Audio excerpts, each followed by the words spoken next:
Morning my dear students. आज की इस क्लास में हम लोग क्लास 10th मैथ के अनसॉल्व को सॉल्व करेंगे, जो कि सेट नंबर 7 है डबल जेड, जो कि सेट नंबर 7 डबल जेड ये इसका कोड वर्ड है बेटा। ये मैथ का अनसॉल्व स्टार्ट करने जा रहे हैं। आज हम पहला अनसॉल्व आपका सॉल्व करेंगे। तो सेट नंबर 7 और कोड है डबल जेड, मैथ का ये पहला आंसर है। तो देखिए इसको किस तरह से बेटा क्या क्या आपको पूछा गया है, इसको चलते हैं सॉल्व करते हैं एक एक क्वेश्चनों को। पहले क्वेश्चन को देखिए बेटा, आपको पता है कि सेक्शन ए में 20 मल्टीपल टाइप के क्वेश्चन आएंगे। तो उसमें पहला क्वेश्चन आपको दिया गया बेटा मल्टीपल चॉइस क्वेश्चन। क्या दिया गया बेटा? Multiple choice question. उसमें से बोला जा रहा है discriminant of the quadratic equation 3x² - 6x + 4 = 0 will be. तो एक आपको क्वाड्रेटिक इक्वेशन दी गई है जो लिखी गई बेटा 3x² - 6x + 4 = 0। आपको एक क्वाड्रेटिक इक्वेशन उन्होंने लिख के दे दी है और कहा है कि इसको आपको फाइंड आउट करना है। तो देखिए कैसे फाइंड आउट होगा बेटा। ये आपकी क्वाड्रेटिक इक्वेशन है। अब इसका हमसे क्या पूछ रहा है बेटा?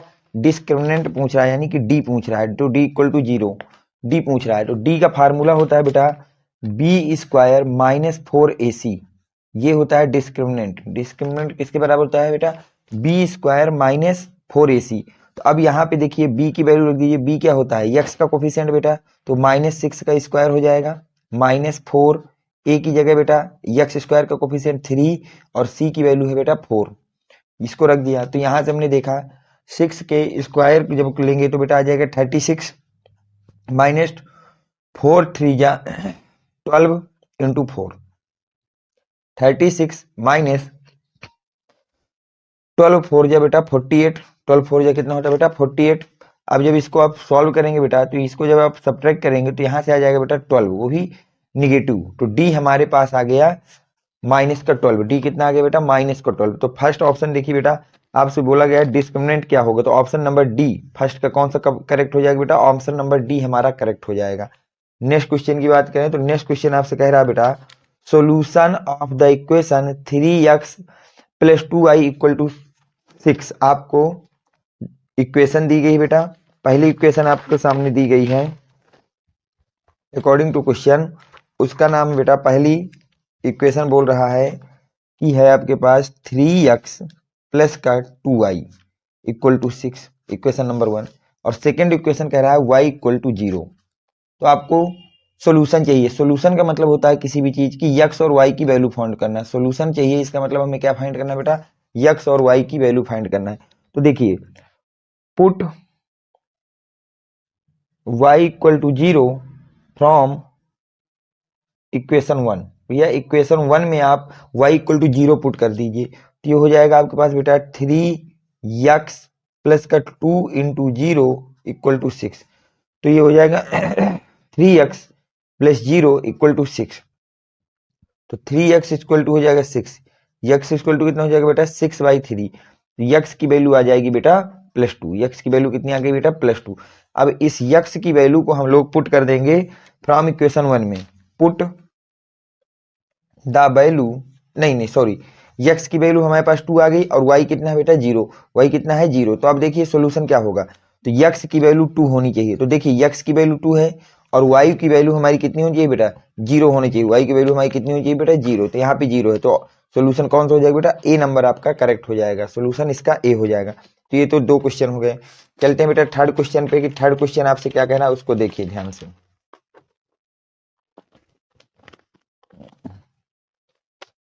थर्ड क्वेश्चन देखिए पढ़िए। बोला जा रहा है इफ सी पॉइंट दिया है जो कि आपको दिया है a/8, 4 is the mid point of line joining the point a - 4/4, 2 and b point दिया है 5, 6, then value of a will be. अब देखिए ये क्वेश्चन को समझिए ध्यान से, किस तरह से आपको सॉल्व करना है इसको समझना ध्यान से बेटा। इस क्वेश्चन को बहुत ही ध्यान समझना कि किस तरह से ये सॉल्व होगा।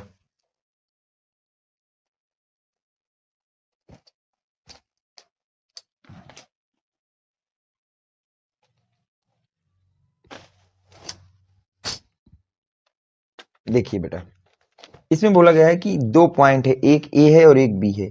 तो ये बेटा पॉइंट ए हो गया और ये पॉइंट हमारा बी हो गया।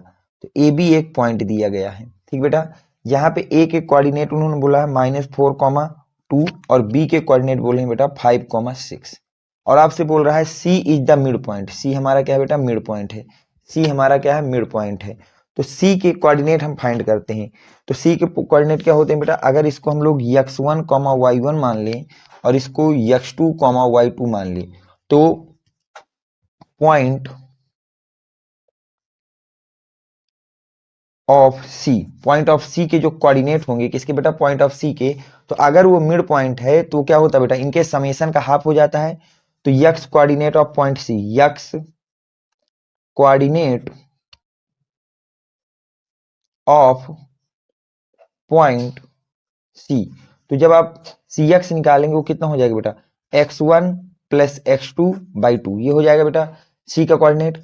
अब सी के कोऑर्डिनेट तो सी एक्स इक्वल टू हमारे पास आ जाएगा, जब रखेंगे तो -4 प्लस का 5/2, तो सी एक्स की वैल्यू आ जाएगी बेटा हमारे पास 1/2। सी एक्स किसके इक्वल आ गया बेटा? 1/2। तो यक्स कोऑर्डिनेट जब भी आपको निकालना हो, देखिए यक्स कोऑर्डिनेट हमने निकाला पॉइंट सी का, तो हमारा क्या हो जाएगा बेटा? ए और बी के जो यक्स कोऑर्डिनेट है उनको ऐड करके हाफ कर दीजिए, तो x1 प्लस x2/2, तो सी एक्स हमारे पास कितना आ गया? 1/2। जबकि जो पॉइंट सी की वैल्यू दी है तो उसका यक्स कोऑर्डिनेट दिया है a/8। कितना दिया है बेटा? a/8। तो वो वाला यक्स कोऑर्डिनेट ये 1/2 के बराबर होना चाहिए, तो 1/8 को हमने बराबर कर दिया 1/2 के। तो यहां से बेटा a इक्वल टू आ जाएगा 8/2। तो क्या बेटा? a की वैल्यू आपके पास आ गई 4। a की वैल्यू कितनी आ गई बेटा? 4 आ गई।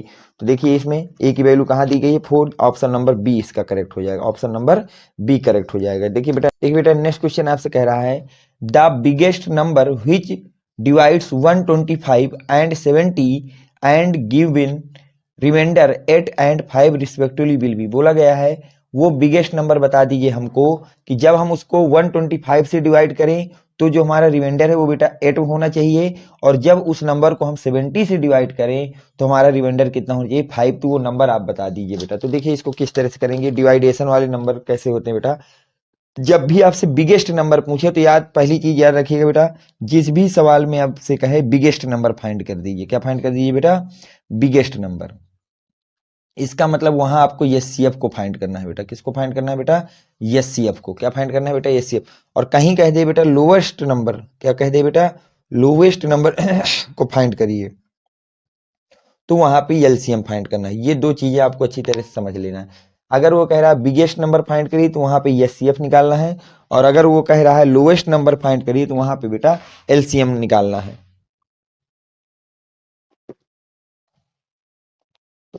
तो देखिए बोला जा रहा है बेटा कि जो नंबर है वो है 125 एंड 70, और जब आप इसको बेटा डिवाइड करते हैं, इसको क्या करते हैं बेटा? डिवाइड करते हैं उस बिगेस्ट नंबर से, तो हमारा जो रिमाइंडर है वो आ जाता है 8 और 7। तो देखिए अगर हमारे न्यू नंबर्स की हम बात करें बेटा, किसकी? न्यू नंबर्स की, तो नंबर ऐसा लें कि हमारा रिमाइंडर बेटा शून्य हो जाए। रिमाइंडर कितना हो जाए बेटा? 0 हो जाए। तो देखिए जब हम 125 को किसको बेटा 125 को डिवाइड करते हैं तो रिमाइंडर कितना आता है? 8 आता है। तो अगर 125 में हम 8 को सब्ट्रैक्ट कर देंगे तो हमारे पास नंबर आ जाएगा 117 और रिमाइंडर हो जाएगा 0। लेकिन जब 70 को उसी नंबर से डिवाइड करते हैं बेटा तो हमारे पास रिमाइंडर आता है 5, यानी कि अगर हम इसमें 5 सब्ट्रैक्ट कर दें तो नंबर हो जाएगा 65। अब रिमाइंडर कितना हो जाएगा बेटा? हमारे पास 0 हो जाएगा। रिमाइंडर कितना हो जाएगा? 0। तो ये जो नंबर आए हैं जिनका रिमाइंडर हमारा 0 हो रहा है, इनका हम लोग एचसीएफ फाइंड करेंगे। क्या फाइंड करेंगे बेटा? एचसीएफ। तो द एचसीएफ ऑफ 117 एंड 65 इन दो नंबर का हम एचसीएफ फाइंड करेंगे। क्या फाइंड करेंगे बेटा? एचसीएफ। तो एचसीएफ जब फाइंड करेंगे तो 117 को जब हम लोग फाइंड करेंगे बेटा तो कैसे फाइंड करेंगे? ध्यान से देखिए बेटा, 65 इक्वल टू इसको लिखा जा सकता है बेटा 65 इंटू 1 प्लस, अब हम यहाँ पे +1 ले लेंगे बेटा, इक्वलाइज डिवीजन से फाइंड आउट कर रहे हैं। तो अब जब इसको फाइंड करेंगे तो यहाँ पे कितना बच जाएगा बेटा? यहाँ पे बचेगा 35। कितना बचेगा बेटा? 35 और 70 वो है, तो ये हो जाएगा 5 5 10 22 52। कितना हो जाएगा बेटा? 52। ये जो हमारा रिमाइंडर हो गया। अब जब आप इसको डिवाइड करेंगे यहाँ से तो हमारे पास नंबर कितना आ गया बेटा? 65। तो ये हो गया बेटा 65 इक्वल टू 52 इंटू 1 प्लस का बेटा कितना हो जाएगा हमारे पास रिमाइंडर? 13, कितना हो जाएगा बेटा 13।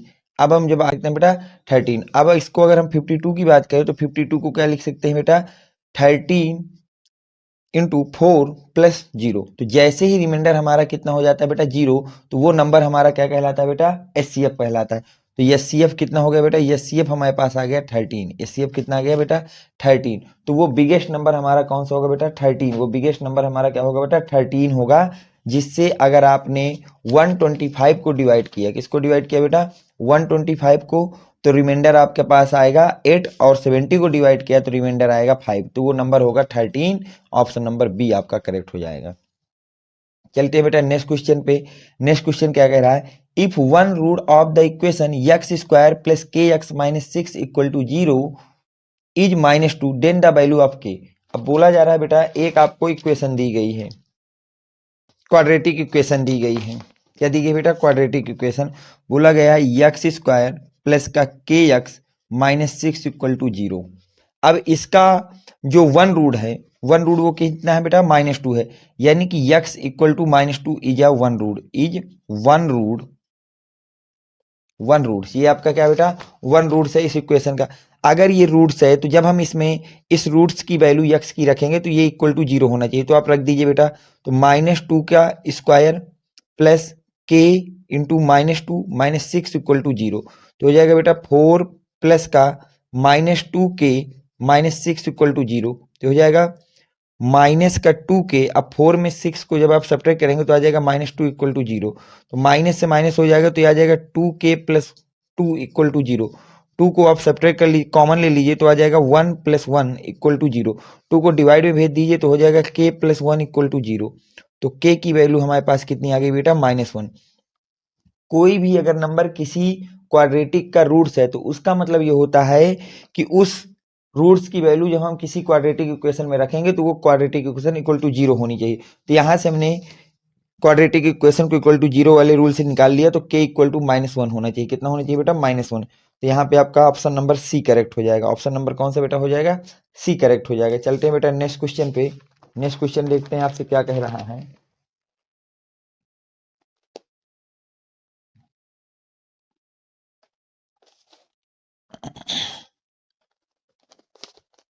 ध्यान से समझिएगा बेटा। नेक्स्ट क्वेश्चन में बोला जा रहा है बेटा if the length of diagonals of a rhombus are 12 centimetre and 16 centimetre.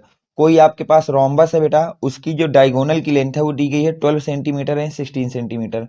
Then the length of the side of rhombus will be. तो आपसे रोम्बस की साइड्स पूछी गई हैं। तो देखिए बेटा मान लेते हैं कोई रोम्बस बेटा ये है हमारे पास, ये हमारा कोई बेटा रोम्बस है, तो इसका वन डायगोनल से ये ए बी, तो हम ये रिलेट कर लेते हैं कि ए बी इक्वल टू हमारे पास दिया गया बेटा 12 सेंटीमीटर, और एक डायगोनल है हमारे पास बेटा ये ए सी है, सॉरी इस डायगोनल्स का नाम दे देते हैं ए सी। क्या दे देते हैं बेटा ए सी, और एक डायगोनल का नाम है बी डी, और बी डी इक्वल टू मान लेते हैं 16 दिया गया है। बी डी इक्वल टू कितना दिया गया बेटा 16 सेंटीमीटर। तो ये दो डायगोनल्स दिए गए हैं। तो अब याद रखिए बेटा अगर ये रोम्बस है तो जो डायगोनल्स होते हैं बेटा वो मिड पॉइंट पे इंटरसेक्ट करते हैं। कहाँ पे इंटरसेक्ट करते हैं बेटा मिड पॉइंट पे जा करके एक दूसरे को बाइसेक्ट करते हैं। तो अगर ये ए सी पूरी की पूरी आपकी 12 है, इस पॉइंट को हम ओ मान लेते हैं, तो याद रखिएगा बेटा तो जो ए सी होगा बेटा वो ए ओ के ए ओ प्लस का ओ सी के बराबर होगा। किसके बराबर होगा बेटा ए ओ प्लस ओ सी के बराबर होगा।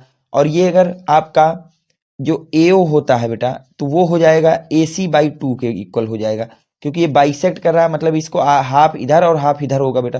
तो 12 अगर पूरी की पूरी लेंथ है 12 सेंटीमीटर, तो हाफ लेंथ कितनी हो जाएगी बेटा इसकी 6 सेंटीमीटर। तो यहां से हमें ये पता चल गया है कि जो ए ओ है या ओ सी है वो हमारे पास हो जाएंगे 6 मीटर। यहां तक आपको कोई दिक्कत नहीं होनी चाहिए, सही बेटा। इसी तरह से अगर डी बी हमारे पास है 16 सेंटीमीटर, तो ये वाली लेंथ हो जाएगी 4 सेंटीमीटर बी से डी से ओ, और ओ से बी हो जाएगी बेटा 4 सेंटीमीटर। तो यहां से हमको ये पता चल जाएगा कि ओ डी हो या ओ बी हो वो कितना होता है बेटा, वो हमारे पास होता है 8 सेंटीमीटर। कितना होता है बेटा 8 सेंटीमीटर, क्योंकि टोटल लेंथ है 16 सेंटीमीटर। तो ओ डी और ओ बी आपस में इक्वल होंगे और वो हो जाएंगे 8 सेंटीमीटर। अब यहां तक आपको कोई डाउट नहीं है, तो अब देखिए आगे किस तरह से हम लोगों का सवाल ये बढ़ेगा। ध्यान से समझिएगा बेटा। अगर हम लोग लें in triangle A O B, कौन सा ट्रायंगल ले रहे हैं बेटा, ए ओ बी। तो ए ओ बी में अगर हम लोग ध्यान से बात करें, ए ओ बी में तो हमको पता है नाउ इन राइट एंगल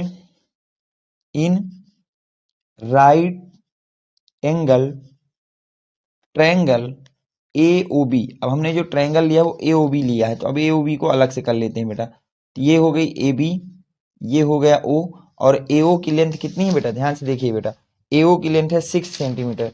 इसका मतलब ये लेंथ हो जाएगी बेटा 6 सेंटीमीटर। और जो ओ बी है, ओ बी की लेंथ कितनी है बेटा, 8 सेंटीमीटर है। तो ओ बी की लेंथ हमारे पास आ जाएगी बेटा 8 सेंटीमीटर। कितनी आ जाएगी, 8 सेंटीमीटर। यहाँ से ओ बी की लेंथ आ गई कितनी, हमारे पास 8 सेंटीमीटर। अब हम लोग यहाँ से बेटा यूजिंग द पाइथागोरस लॉ, तो अब यहाँ पे हम लोग यूज कर देंगे पाइथागोरस। क्या यूज कर देंगे बेटा, Pythagoras.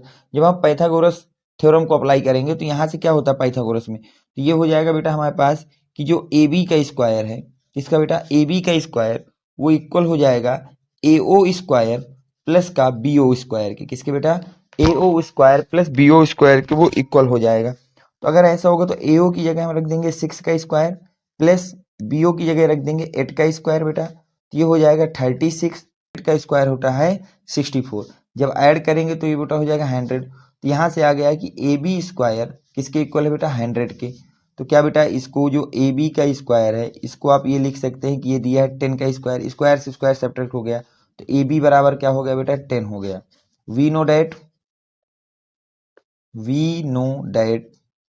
all side of rhombus all sides of rhombus is 10, all sides of rhombus are equal।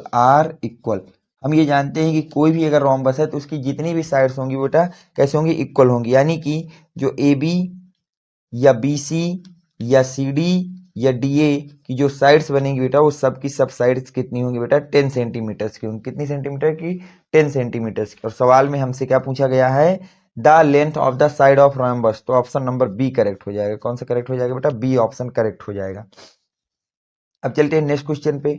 Next question आपसे कह रहा है बेटा कि if sine theta equal to cos theta, जी जो साइन थीटा है वो किसके इक्वल है बेटा, कॉस थीटा के। और थीटा जो है वो आपको बिलोंग कर रहा है 0 से ग्रेटर देन है और 90 से लेस देन है, then the value of theta.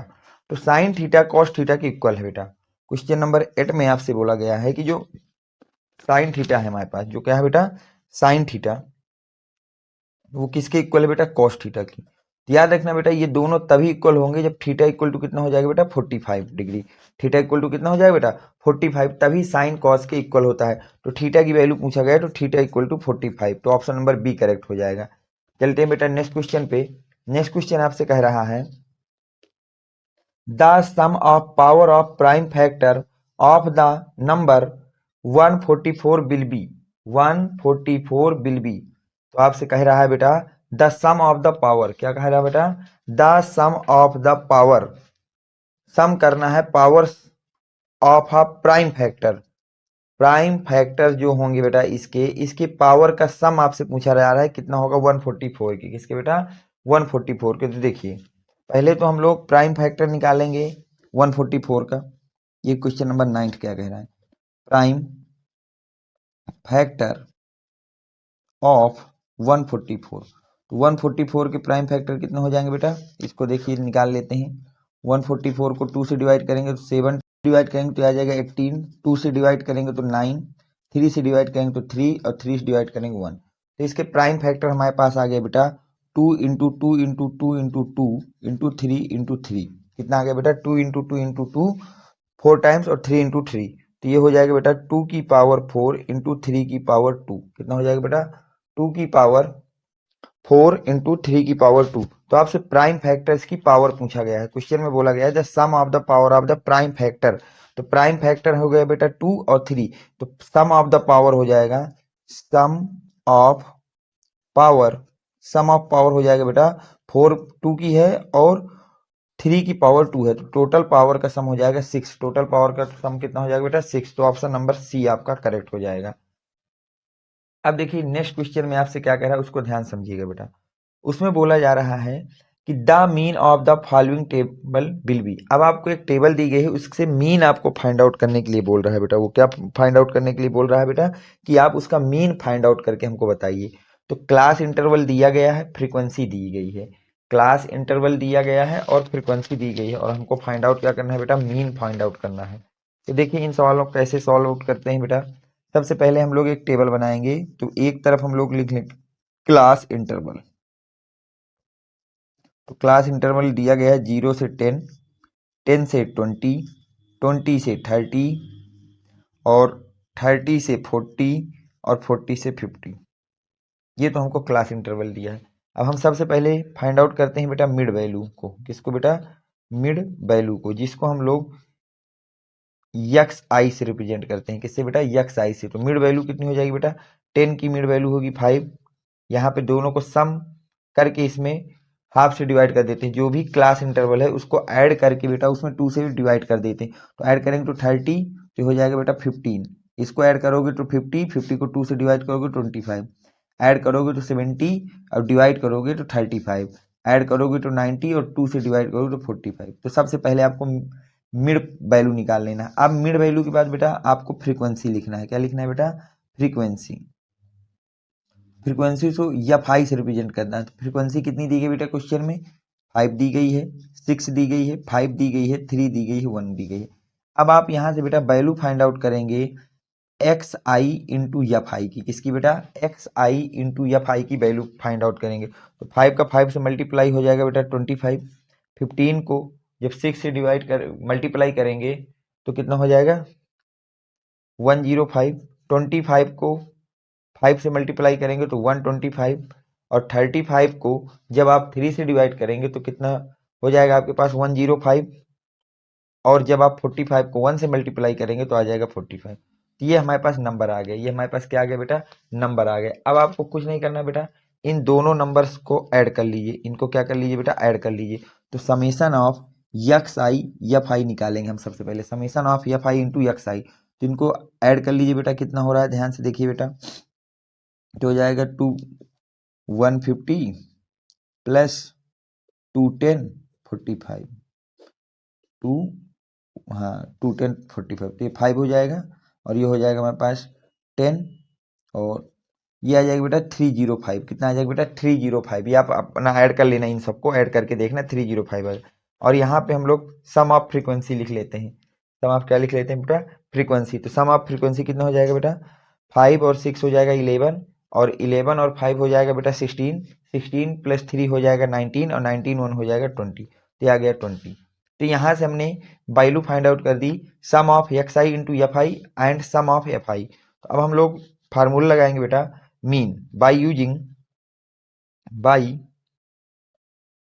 Using mean formula. By using mean formula. अब आप लोग यूज करेंगे बेटा मीन फार्मूले को। तो मीन फार्मूला क्या कहता है बेटा आपसे? मीन फार्मूला कहता है x mean equal to summation of f i into x i divide by summation of f i. तो f i into x i का समेशन है 305, और एक्स आई है 20 बेटा। इसको 5 से डिवाइड करिए आप लोग, तो ये हो जाएगा 61/4। अब इसको 4 से डिवाइड करिए तो 4 1 जा 4, 15.2। ये अप्रॉक्सीमेट कितना आ जाएगा बेटा? 15.2 आ जाएगा आपके पास। जो आपका समेशन वो आ जाएगा 15.2। एक मिनट बेटा, इसको मुझको ऐड, थोड़ा लगता है कहीं गड़बड़ हो गया हमारा, सॉरी। एक मिनट मुझको और ऐड करने देना बेटा इसको। तो 1 2 3, ओ सॉरी सॉरी सॉरी, देखिए यहाँ पे समेशन हमारा रॉन्ग हो गया था। इसको आप सही से ऐड करिए तो बेटा ये हो जाएगा 150, और ये हो जाएगा 210 और 45, ठीक है। तो यहाँ हो जाएगा 5, और ये 5 5 10, ओ ये हो जाएगा 405 बेटा। कितना हो जाएगा? 405। तो कोई दिक्कत नहीं बेटा, यहाँ पे आप लोग 405 करिए, और इसको नए सिरे से डिवाइड करिए बेटा। देखिए बेटा अब वैल्यू जब रखेंगे तो यहाँ से कितना आएगा उसको ध्यान समझिए बेटा। तो जब हम लोग यहाँ पे वैल्यू रखेंगे तो मीन इक्वल टू हो जाएगा 405/20 बेटा। अब इसको 5 से डिवाइड करेंगे तो ये आ जाएगा बेटा 81 डिवाइड बाई 4। अब इसको 4 से डिवाइड करेंगे तो 4 2 जा 8 हो जाएगा बेटा, 20.2 आ जाएगा। तो इसकी मीन वैल्यू कितनी आ गई बेटा? 20.2 आ गई। कितनी आ गई बेटा? 20.2। इसकी मीन वैल्यू आ गई 20.2। तो ऑप्शन नंबर आपका कौन सा करेक्ट हो जाएगा बेटा? 20.2 को अप्रोक्सीमेट हम लोग 20 मान सकते हैं। तो ऑप्शन आपका बी ऑप्शन करेक्ट हो जाएगा। कौन सा बेटा? बी ऑप्शन जो है आपका वो करेक्ट हो जाएगा। चलते हैं बेटा नेक्स्ट क्वेश्चन पे। नेक्स्ट क्वेश्चन क्या बोल रहा है? नेक्स्ट क्वेश्चन आपसे कह रहा है बेटा कि if 3 cot theta equal to 4 then the value of the cosec theta. आपको किसकी निकालना बेटा? cosec थीटा की वैल्यू निकालना है। ओके, कोई दिक्कत नहीं। देखिए बेटा ये क्या हो जाएगा, ये आपको दिया गया बेटा 3 cot थीटा इक्वल टू 4। कोई यहां तक दिक्कत नहीं होनी चाहिए। क्या बेटा आप यहां से cot थीटा इक्वल टू लिख सकते हैं 4/3। cot थीटा इक्वल टू कितना लिख सकते हैं बेटा? 4/3। यहां तक आपको कोई दिक्कत मेरे हिसाब से तो नहीं होना चाहिए। cot थीटा, अब cot थीटा क्या होता है बेटा? ये रेसिप्रोकल होता है tan थीटा का। तो अगर इसको लिखना चाहेंगे तो इसको लिख सकते हैं 1/tan थीटा। cot थीटा किसको इक्वल होता है बेटा? 1/tan theta. तो 4/3। अगर इसको हम लोग क्रॉस मल्टीप्लाई करेंगे तो tan थीटा की वैल्यू आ गई हमारे पास बेटा 3/4। कितनी आ गई बेटा? 3/4 आ गई। tan थीटा की वैल्यू कितनी आ गई बेटा हमारे पास? 3/4 आ गई। अब tan थीटा क्या होता है ध्यान समझिए बेटा। अगर ये हमारे पास थीटा है तो tan थीटा हमेशा बराबर होता है किसके बेटा? परपेंडिकुलर बाई बेस के। किसके बेटा? परपेंडिकुलर बाई बेस के 3/4। तो यहाँ से हमारे पास परपेंडिकुलर आ गया 3 और बेस आ गया 4। बेटा कितना आ गया? बेस आ गया 4। तो अगर हमारे पास परपेंडिकुलर 3 आ गया और बेस 4 आ गया तो by using the Pythagoras theorem, Pythagoras theorem जब लगाएंगे बेटा तो ये आ जाएगा 5। तो आपके पास ये कितना आ जाएगा? 5। तो अब आपसे पूछा जा रहा है कॉसेक थीटा। क्या पूछा जा रहा है बेटा? Cosec theta. तो देखिए कॉसेक थीटा का फार्मूला क्या होता है उसको समझिए बेटा। कॉसेक थीटा, कॉसेक थीटा का फार्मूला होता है हाइपोटेनियस। क्या होता है बेटा? हाइपोटेनियस बाई बेस, वो बाई परपेंडिकुलर। ये फार्मूला होता है कॉसेक थीटा का कि हाइपोटेनियस किस बटे जो आपका परपेंडिकुलर हो रहे हो। तो हाइपोटेनियस है 5 और परपेंडिकुलर है 3। तो कॉसेक थीटा किसके इक्वल हो जाएगा बेटा? 5/3 के। कॉसेक थीटा किसके इक्वल हो जाएगा बेटा? 5/3 के। तो ऑप्शन नंबर आपका सी करेक्ट हो जाएगा। ऑप्शन नंबर आपका क्या करेक्ट हो जाएगा बेटा? सी करेक्ट हो जाएगा। चलते हैं बेटा नेक्स्ट क्वेश्चन पे कि क्वेश्चन नंबर 4 आपसे क्या कह रहा है उसको ध्यान समझिएगा बेटा। क्वेश्चन नंबर 4 को देखिए ध्यान, तो क्या कह रहा है। बोला जा रहा है बेटा if ratio of volumes of two sphere is 27:64 then the ratio of their surface area will B.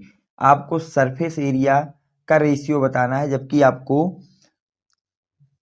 To sphere के वॉल्यूम का स्पेयर का रेशियो दिया गया है बेटा। तो हम लेट कर लेते हैं, let radius of first sphere circle, first sphere equal to R1 और इसी तरह रेडियस ऑफ सेकेंड स्पेयर उसको R2 मान लेते हैं। तो रेशियो जब हम लोग लिखेंगे बेटा वॉल्यूम का, तो वॉल्यूम का रेशियो हो जाएगा, वॉल्यूम ऑफ स्पेयर कितना होता है बेटा? वॉल्यूम ऑफ स्पेयर वो होता है हमारे पास बेटा 4/3 पाई आर क्यूब। तो जब हम लोग लिखेंगे volume of first sphere divide by volume of second square तो ये हो जाएगा बेटा 4/3 pi R1 square cube divide by 4/3 pi R2 cube. तो 4/3 पाई से 4/3 पाई कट जाएगा तो volume of 1 divide by volume of 2 equal to हो जाएगा R1/R2 का होल क्यूब। तो वॉल्यूम का रेशियो हमको दिया गया है बेटा क्वेश्चन में, वो दिया है 27/64। तो क्या बेटा इसको लिख सकते हैं 24/64 डिवाइड बाई R1/R2 का क्यूब। तो 27 को हम लिख सकते हैं बेटा 3 का क्यूब और 64 को लिख सकते हैं बेटा 4 का क्यूब। ठीक है, कितना हो गया बेटा? 4 का क्यूब। तो ये हो जाएगा R1/R2 का होल क्यूब। तो यहाँ से आप लिख सकते हैं बेटा, अगर हम इसको देखें तो 3/4 का होल स्क्वायर, 3/4 का होल क्यूब, सॉरी 3/4 का whole cube equal to R1/R2 का होल क्यूब। तो क्यूब से क्यूब आपका क्या हो जाएगा बेटा? सब्ट्रैक्ट हो जाएगा। तो यहाँ बचेगा R1/R2 का जो रेशियो है 3/4 के इक्वल है। किसके बराबर है बेटा? 3/4 के इक्वल हो जाएगा। यहाँ तक आपको कोई डाउट नहीं चाहिए। अब हमसे बोल रहा है the ratio of surface area. तो सरफेस एरिया का रेशियो निकलना है बेटा। तो surface area of first sphere क्या समझिएगा बेटा, divide by surface area of second sphere. तो फर्स्ट स्पेयर का सरफेस एरिया हमारे पास हो जाएगा बेटा 4πr1² और सेकेंड स्पेयर का हमारे पास एरिया हो जाएगा 4π सरफेस एरिया 4πr2²। तो 4π से 4π डिवाइड हो जाएगा बेटा, तो ये आ जाएगा r1/r2 का होल स्क्वायर। तो r1/r2 की जब वैल्यू पुट करेंगे तो 3/4 का होल स्क्वायर आएगा यहाँ से बेटा। यहाँ से कितना आ जाएगा हमारे पास 3/4 का होल स्क्वायर आएगा यहाँ से। अब जब 3/4 का होल स्क्वायर आएगा बेटा, तो क्या इसको बेटा surface area of first sphere divide by surface area of second sphere equal to हो जाएगा 9/16। तो रेशियो कितना आ जाएगा बेटा 9/16 का रेशियो आ जाएगा 9/16 का। तो आपका ऑप्शन नंबर कौन सा करेक्ट होगा बेटा 9/16 का। तो ऑप्शन नंबर आपका बेटा ए करेक्ट हो जाएगा। कौन सा बेटा ए करेक्ट हो जाएगा। चलते हैं बेटा नेक्स्ट क्वेश्चन पे कि नेक्स्ट क्वेश्चन आपसे क्या कह रहा है उसको ध्यान से देखते हैं और उसको सॉल्व करते हैं। नेक्स्ट क्वेश्चन कह रहा है बेटा आपसे if mode and mean of some observation are 45 and 27। Mode और मीन आपको दिए गए हैं। क्या दिए गए हैं बेटा मोड और मीन दिए गए हैं। तो क्वेश्चन नंबर 15 में मोड हमको दिया गया है। क्या दिया गया है मोड इक्वल टू हो जाएगा 45 और मीन दिया गया है। क्या दिया गया बेटा मीन दिया गया है 27। तो आपसे पूछा जा रहा है वैल्यू ऑफ मीडियन। क्या पूछा जा रहा है बेटा वैल्यू ऑफ मीडियन तो वो पूछा जा रहा है क्वेश्चन मार्क। ठीक है, तो देखिए we know date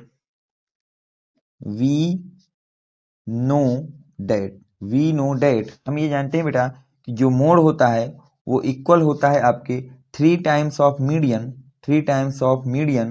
minus 2 times of mean के। तो 3 इंटू मीडियन हमसे पूछा है तो मीडियन को मीडियन रहने देते हैं, -2 इंटू मीन की जगह 27 और मोड आपको दिया गया 45। तो क्या बेटा इसको लिखा जा सकता है 45 equal to 3 into median minus 27 को जब 2 से मल्टीप्लाई करेंगे बेटा तो यह आ जाएगा 54। कितना आ जाएगा बेटा 54। यहाँ तक आपको कोई डाउट नहीं होना चाहिए मेरे हिसाब से। ठीक, अब देखिए आगे भाई मीन की वैल्यू 27 दी है तो 2 टाइम्स ऑफ 27 मीन हो जाएगा। मीडियन आपको 3 टाइम्स है। यहाँ तक आपको कोई डाउट मेरे हिसाब से तो नहीं होना चाहिए। अब मोड आपको क्वेश्चन में दिया गया है कि वो कितना हो जाएगा बेटा 45 है। वो हमारे पास कितना है 45। अब जब आप बेटा 45 अब इस 54 को इधर ले जाएंगे तो प्लस का 44 3 मीडियन हो जाएगा। कितना हो जाएगा बेटा 3 मीडियन। यहाँ तक आप कोई डाउट नहीं। अब इसको ऐड कर दीजिए तो 999 इंटू 3 टाइम्स ऑफ मीडियन हो जाएगा। तो यहाँ से आपके पास वैल्यू ऑफ मीडियन जो है वैल्यू ऑफ मीडियन हो जाएगी 99/3। तो यहाँ से मीडियन की वैल्यू आ गई 33। कितनी आ गई बेटा 33। तो मीडियन की वैल्यू जब आप डिवाइड करेंगे 3 से 99 को तो आ जाएगी 33। तो मीडियन की वैल्यू हो गई 33। तो ऑप्शन नंबर बी आपका हो गया। ऑप्शन नंबर बी हो गया। अब चलते हैं बेटा नेक्स्ट क्वेश्चन पे। नेक्स्ट क्वेश्चन कह रहा है the roots of the equation x² - 2x + 1 = 0 will be. अब इसके आपसे रूट्स पूछे गए हैं। क्या पूछे गए हैं बेटा रूट पूछे गए हैं। तो ध्यान देखिए बेटा रूट्स कैसे निकलते हैं वो भी समझिएगा ध्यान से।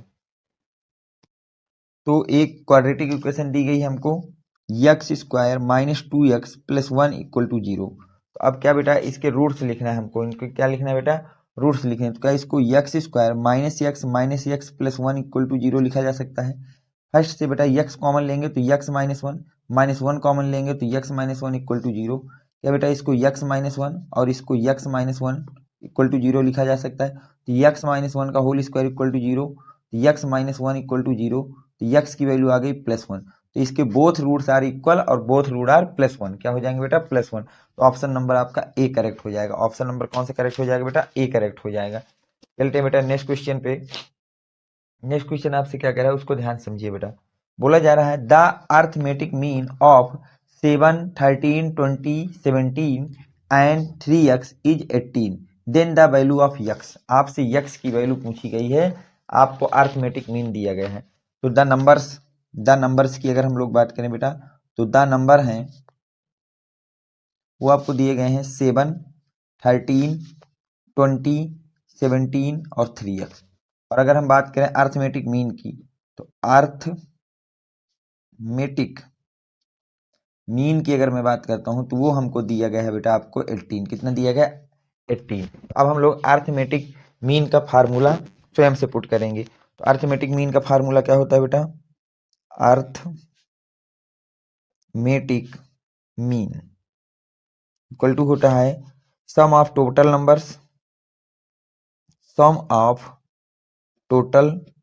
Number divide by total number of term,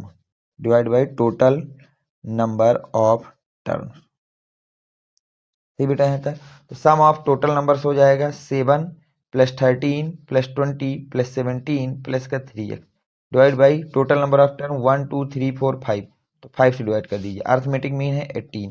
तो ये 5 को अगर आप इधर ले जाते हैं बेटा, तो 18 इंटू 5 इक्वल टू ये कितना हो जाएगा? 13 प्लस 7 हो जाएगा बेटा 20 प्लस 20 प्लस 17 प्लस का 3x।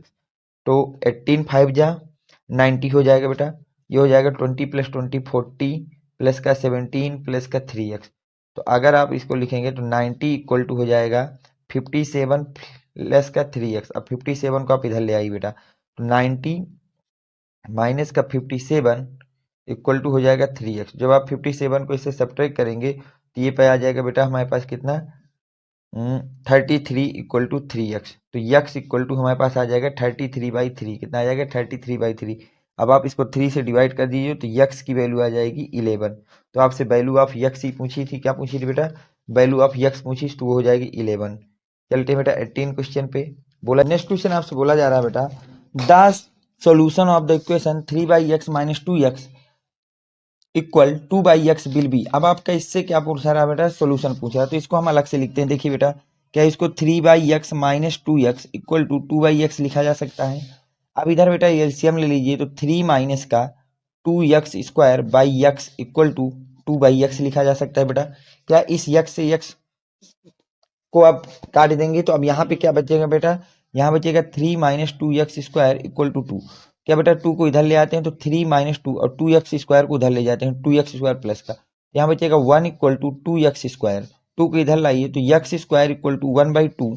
तो x इक्वल टू हो जाएगा रूट का 1/2। तो x इक्वल टू हो जाएगा प्लस माइनस 1/√2। x की वैल्यू कितनी आ जाएगी बेटा? Plus minus 1/√2। तो आपका ऑप्शन नंबर ए करेक्ट हो जाएगा। ऑप्शन नंबर कौन सा करेक्ट हो जाएगा बेटा? ए करेक्ट हो जाएगा। चलते हैं नेक्स्ट क्वेश्चन पे। नेक्स्ट क्वेश्चन आपसे क्या कह रहा है बेटा? ध्यान से देखिए बेटा। नेक्स्ट क्वेश्चन में कह रहा है the distance between the point -5, -7 and -1, 3 etch. तो डिस्टेंस फाइंड आउट करना है हमको बिटवीन 2 पॉइंट्स। तो बेटा जो पहले पॉइंट दिए हैं इनको देखिए क्या करेंगे। तो जो माइनस का 5, -7 है इसे पॉइंट ए मान लीजिए, और यहाँ पे जो पॉइंट बी है वो है बेटा -1, 3। तो इसको x1, y1 और इसको बेटा x2, y2 लेट कर लीजिए। अब distance between A and B का फार्मूला लगा दीजिए बेटा। डिस्टेंस का फार्मूला क्या होता है? x1 माइनस x2 का whole square plus y1 minus y2 का होल स्क्वायर, ये होता है फार्मूला बेटा। अब इसमें वैल्यू रखिए, x1 की वैल्यू है बेटा -5 और x2 की वैल्यू है -1, तो माइनस और -1 अब पूरे का स्क्वायर प्लस y1 की वैल्यू है बेटा आपके पास 3 माइनस का y2 की वैल्यू है -7 का स्क्वायर। क्या बेटा इस चीज को हम ये लिख सकते हैं -5, ये माइनस माइनस हो जाएगा +1 का स्क्वायर प्लस 3 माइनस माइनस हो जाएगा +7 का स्क्वायर। यहाँ तक कोई दिक्कत नहीं बेटा। आगे आइए, क्या बेटा इसको -4 और +1 करोगे तो -4 का स्क्वायर प्लस 10 का स्क्वायर। यहाँ तक कोई दिक्कत होनी नहीं चाहिए आपको बेटा। क्या बेटा -4 का स्क्वायर हो जाएगा 16 और 10 का स्क्वायर हो जाएगा बेटा हाँ 10 का स्क्वायर आपके पास हो जाएगा 100। कितना हो जाएगा बेटा? 100। और जब आप इसको सब्ट्रैक्ट करेंगे ऐड करेंगे तो 116 हो जाएगा। कितना हो जाएगा बेटा? 100 आपके पास 16 आ जाएगा, 116। अब इसका देखिए, 116 से क्या किया जा सकता है। अब इसका जो है कुछ यहाँ से x1 x2 और एक बार थोड़ा चेक कर लीजिए बेटा। ये इतना है, ये -1 है, 3 है, कोई दिक्कत नहीं है। तो ये हो जाएगा बेटा -5 और ये माइनस माइनस हो जाएगा +1। ठीक है, 3y1 की जगह आएगा 7, -7 -3, वहां से भी कोई मतलब नहीं। ठीक है, सही है, ऊपर पीछे कुछ भी कर सकते हो आप। ये हो जाएगा 7 और 3 हो जाएंगे 10, हो जाएंगे बेटा 10 और हो जाएगा 4। हाँ 10 सही है, 116 आ जाएगा।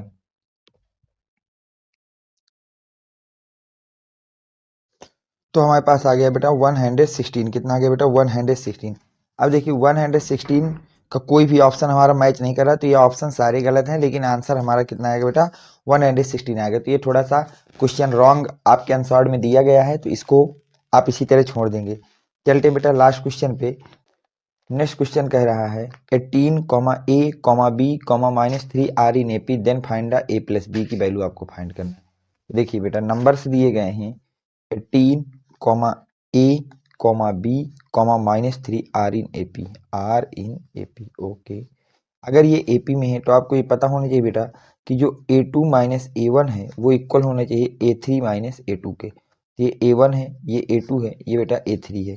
तो ये कंडीशन होती है, तो आप वैल्यू रखेंगे तो A - 18 equal to A3 B - A बनेगा। ये इक्वेशन ये बन जाएगी बेटा। अब जब आप इसको सॉल्व करेंगे तो ये इक्वेशन जब सॉल्व किया जाएगा तो क्या बनेगी, इस A को इधर ले आइए बेटा, A + A -18 equal to B।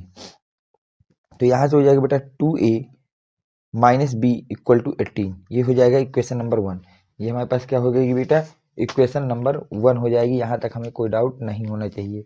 ठीक, अब इसके बाद देखिए इसी तरह से कंडीशन होगी बेटा A3 - A2 इक्वल होना चाहिए A4 होता है, A4 - A3 के। किसके इक्वल होना चाहिए बेटा, A4 - A3 के। तो जब आप यहाँ पे कंडीशन लगाएंगे तो A3 की जगह आ जाएगा B माइनस का A इक्वल टू -3 - B। तो अब -B को इधर लाएंगे तो ये हो जाएगा बेटा 2B - A इक्वल टू -3। ये हो जाएगा बेटा। अब इसमें मल्टीप्लाई कर दीजिए 2 से, तो ये हो जाएगा 4B - 2A - 6। अब add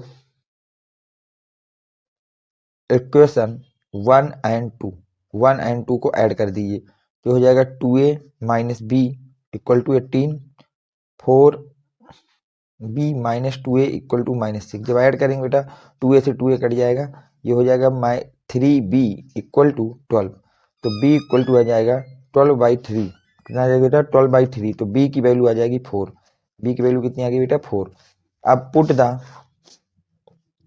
put the value of B from equation 1, from equation 1।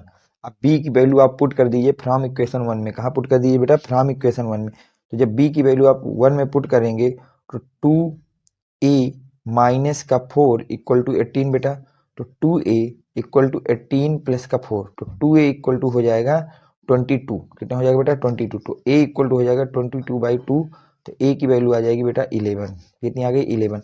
अब आपको फाइंड करना है A + B, तो हो जाएगा 11 + 4 इक्वल टू 15। A + B कितना आ जाएगा बेटा 15 आ जाएगा। तो ऑप्शन नंबर डी आपका करेक्ट हो जाएगा। तो ये 20 जो मल्टीपल ऑब्जेक्टिव टाइप्स के क्वेश्चन थे सेट नंबर 7 डबल जेड के, वो मैंने आज इस वीडियो लेक्चर में आपको करा दिए हैं।